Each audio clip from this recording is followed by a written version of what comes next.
So where we've landed up now is that we're using very big words because we're moving into new and uncertain spaces, and we haven't quite come to understand what those words mean. And I was very much struck by some of the terms, and the biggest one of all is the one I've been asked to talk to you about, which is sustainability. And I remembered a dialogue from Alice Through the Looking Glass, and I think we've got our set of Humpty Dumpty words in the development sector.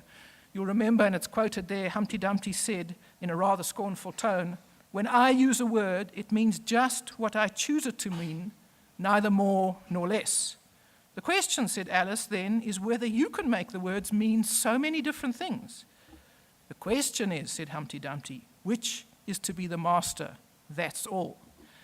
And this word sustainability, whether we're talking about it in the corporate world or we're talking about it in the development world, is a huge, big word. And we haven't grown into it properly. And we keep trying to define it and refine it. I think in some senses, we use it as a bit of a fig leaf to cover our own confusion and our own limitations.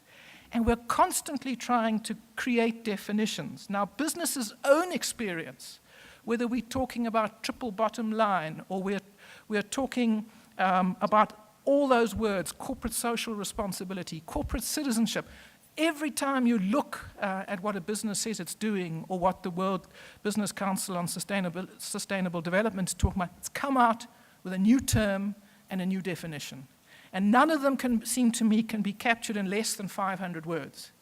So we're really battling. We know where we're trying to go with this. We know we're talking about the capacity to be able to do things tomorrow that we are doing today in a way that draws in and utilizes all of our energies, all of our purpose, all of our commitment on a sustainable basis. But understandably, this critical concept, and you know this, is viewed with a huge amount of cynicism in the NGO sector because it's often tossed out at NGOs as a synonym for self-sufficiency.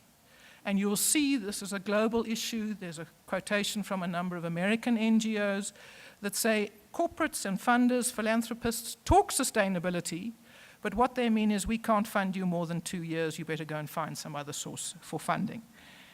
And what I want to emphasize is it's not the funding per se that's the challenge for sustainability.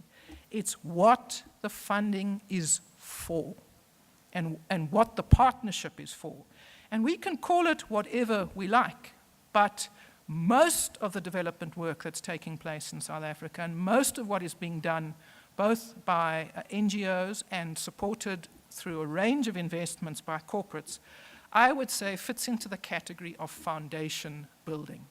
That in ways we are creating capacity and a greater sense of self-agency among our society rather than subsidy.